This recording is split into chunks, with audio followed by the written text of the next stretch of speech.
Hey guys, Matt Allen here. Welcome back to Tactical Bassin.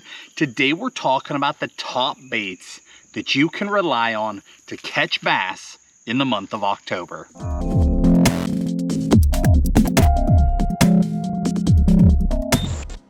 October is prime time bass fishing, and the best part of all is that a huge chunk of the anglers have gone to the woods. Those guys have vacated the sport for a short period of time, and that leaves those of us that are on the water completely alone. This morning I've been out. It's glass. I haven't even seen another boat, and that's the way it's going to be for a while, and the fishing is on fire. There's a handful of baits that I rely on, that Tim relies on all through the month of October. They're all power fishing presentations, because this is the time of year where bass are chasing bait. Temperatures are coming down, that water's cooling, but it's not cold yet, and the bass want to feed. They're aggressive, they're chasing shallow, and they're chasing deep, and there are great ways to target both groups of fish. I said it's going to be a top 5. It's more like the top 6 or 7, but I'm going to keep it as simple as I can. For each category, I've chosen 2 baits just to give you an option, but these categories are critical. And then there are some little tweaks along the way that I make that I'm going to tip you off to as well. Now, these are in no particular order. Let's start with topwater, okay? Topwater is a huge category all through the month. Walking baits in particular, bass are chasing up shallow, they're chasing out deep too, but throwing that topwater, throwing that walking bait, leaving that V wake on the surface to help draw those fish in is a deadly presentation. I've got 2 for you. Both are very, very subtle presentations, and the reason why is that this time of year, the majority of the bait fish around the country are small. Shad spawned in the spring, bluegill, crappie spawns, all of those little bait fish are coming up, but they're not full size yet. So you're going to see a lot of downsized presentations from me this time of year. The first one, the Megabass Giant Dog X. The second one, the Owner Cultiva Zippin' Ziggy. Both are very subtle, downsized walking baits, and I find that those more subtle presentations, they both rattle, but neither one is this overbearing, obnoxious rattle. They both have a fantastic walk, but neither is just slinging water 10 feet in either direction. Subtle presentations give the overall vibe of a smaller bait fish. They match the hatch better in the fall, and I find that I catch a lot more fish on those more natural, downsized topwaters. I'm going to link all these baits for you, by the way, in the video description. So go below the video. Depending on the device you're on, you might have to click the 3 dots. You might have to hit more, then scroll down, hit more again. If you're on our website, if you're on TacticalBassin.com, just scroll down. It's all right there. But there's a description that will link every single one of these products in order.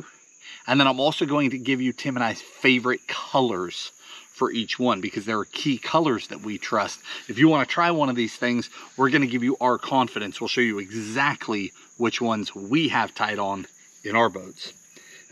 Next up, let's talk cranking. Let's start with deep cranking and then go shallow. Deep cranking, again, I've got 2 for you. 2 very different presentations. This is the Tactical DD75. This is the crankbait Tim and I designed with river to sea for cold water applications, cranking in the fall and the winter. Yeah, it's that time of year again. Burn, burn, burn, pause. Burn, burn, burn, pause. Burn, pause, burn, burn, pause. That is how we fish these baits. Very aggressively, very fast. Fish them on a 7-to-1 or an 8-to-1 reel and make those baits burn. Get those bass chasing, get them fired up, and get those incredible reaction strikes. We catch so many giants on that bait. It's insane, and we've been doing it for a very long time. The other one, coming in completely different profile, is that Spro rock crawler.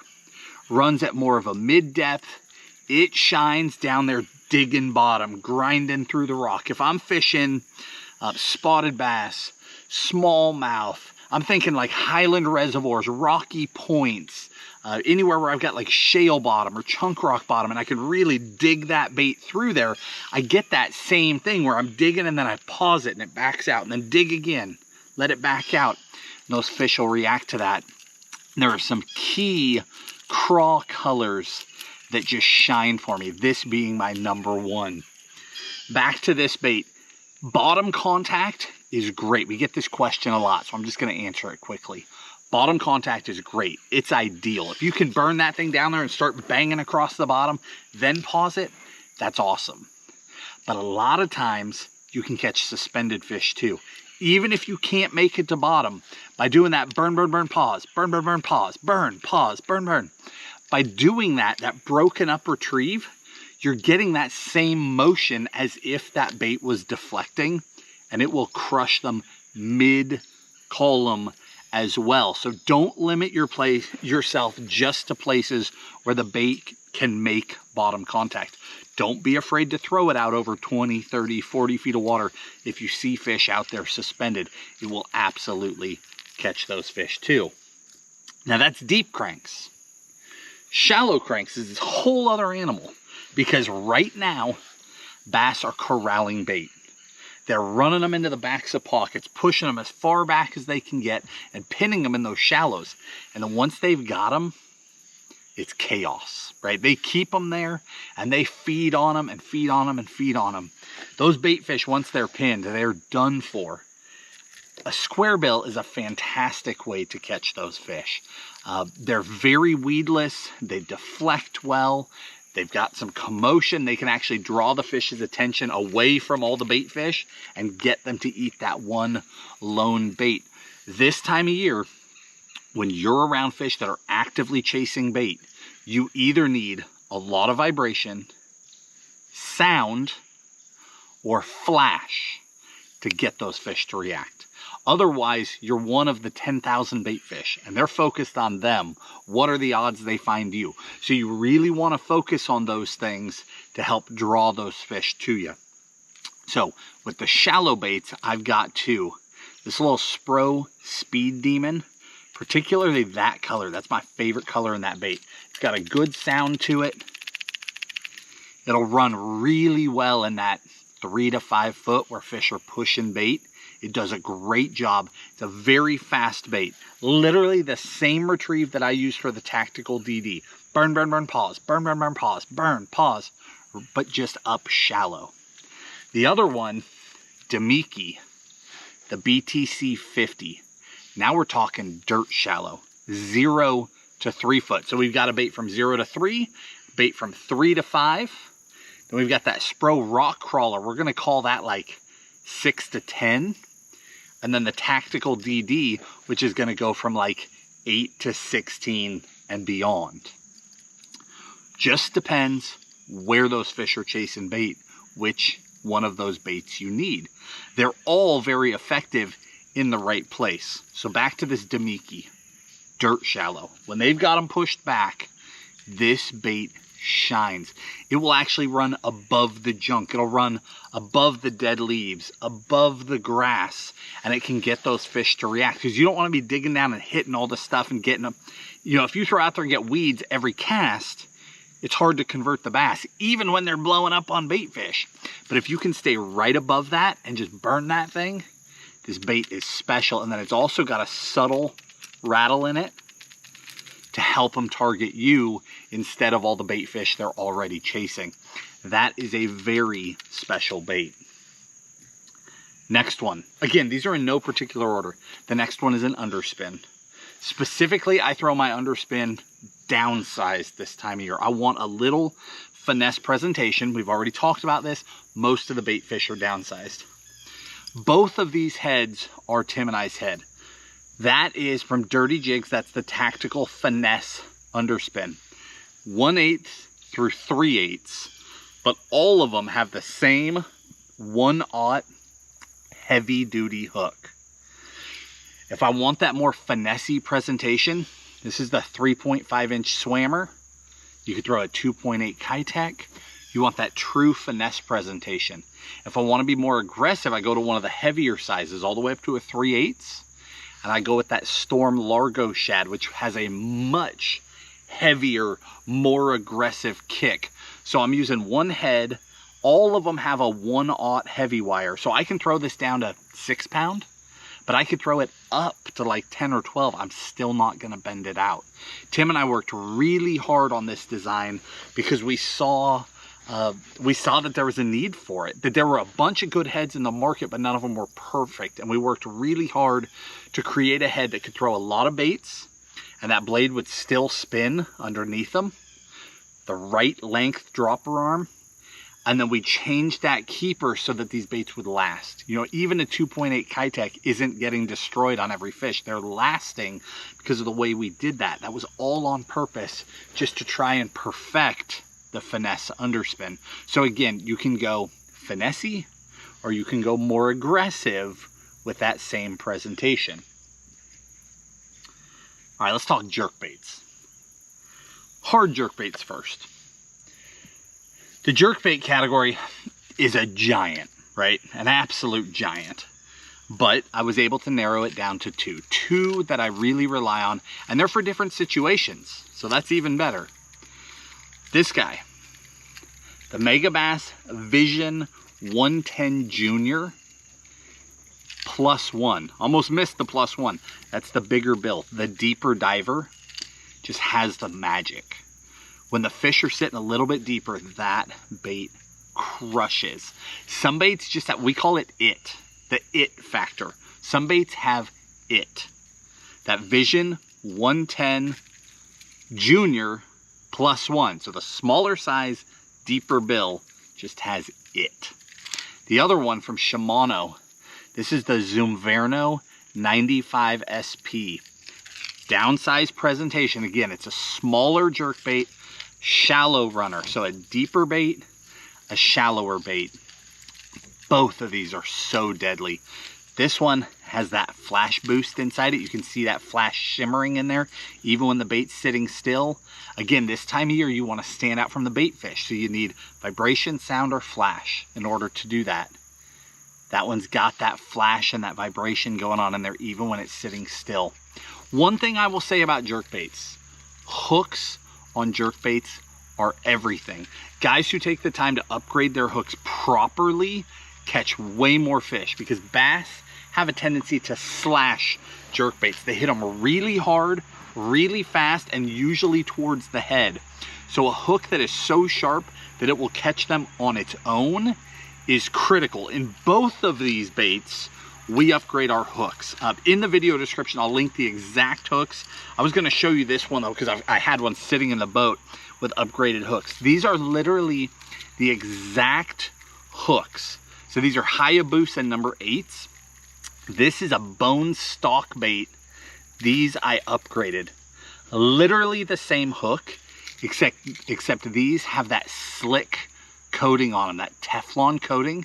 And when you want a fish to slap a bait and hook itself, slippery, sticky, sharp hooks are everything. Same thing with the Megabass. There's a Gamakatsu hook that I use for that one. Again, I'll link the exact hooks in the video description, because you want sticky, sharp hooks, but you also can't alter the baits. So when I adjust my hooks, I literally use a gram scale as I'm looking for the right hooks to find perfect hooks that match stock, so that we don't change the action of the jerkbait whatsoever. Because we want sticky, sharp hooks, but we don't want to kill that it factor. Whatever it is, we want to leave it alone. We want that bait to keep being a rock star, but we want to hook every fish that even looks at that bait. So hooks are critical. And then one other thing here, or actually there's two more. The soft jerkbait. When those fish are pushing shallow and you can't throw the hard jerkbait, you turn to the soft jerkbait. This is no surprise to anybody who's watched us since summertime.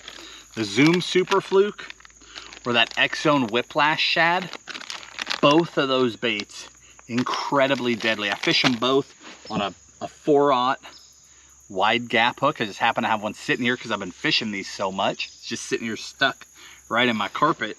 That soft jerkbait shines when you need to go shallower, or if they're up around the junk, right? There's laid down trees, overhanging brush, there's still some scattered grass growing up. That soft jerkbait will go where the hard jerkbait can't, but it's still catching those same fish. And then last but not least, for the guy who likes to throw bigger baits or wants to dabble with bigger baits, this is actually a prime time to do it. Now, what I mean by bigger is actually still pretty small. This is the time of year where if a guy wants, you can replace your jerkbaits with small glide baits. You don't have to, but they work really well this time of year. Specifically the downsized profiles I have tons of confidence in. This is the S-Waver 168. This is the G-Rat Pistol Pete. So the small version of the Sneaky Pete. The Pistol Pete, and then the 168, which is the small version of the S-Waver 200. Both fairly small profiles. I mean, even compared to a jerkbait, they're not that big. But it's a different look, and you can get to know a glide bait. You can learn the technique, how to work the reel, and then get those cadences in there, get those reel twitches, those rod pops to get the bait to walk, steady retrieve, and then dart out, and those fish will react to it. But this is the time of year where you can build a lot of glide bait confidence, no matter where you are. I mean, I don't care if you're up north trying to catch your last smallmouth of the year, or down south targeting largemouth up on grass flats. These baits work this time of year. So it's a great time to explore the whole entire glide bait thing. And if you want to come in and just instantly have some confidence, do it with one of those downsized glides, because you can get a lot of bites this time of year. And you'll be surprised how many giants will eat those smaller glides this time of year. Again, it's an add-on. You don't have to do that, but this is a time of year where you can do it. These are the presentations, the bait styles that we have tons of confidence in. October is a power fishing time of year. That's not to say you can't go out and catch them on a tube, a drop shot, a jig, a shaky head. You absolutely can. But you can still power fish right now, and we're not that far away from the heart of winter, slowing down, fishing on the bottom more often than not. We can power fish then too, but more often than not, we're finessing part of the day. Right now you don't have to, so focus on those power fishing techniques. Focus on these key baits in each one of those categories. These are our core baits that we have tons of confidence in. And again, in the description, I'll give you the exact sizes, exact colors that I personally tie on, those exact jerkbait hookup grades, because it matters. You don't want to change the way those baits move just to get a sharper hook. All those little details. Hopefully you guys enjoyed the video. If you did, hit the like button, subscribe to the channel, and we'll talk to you soon.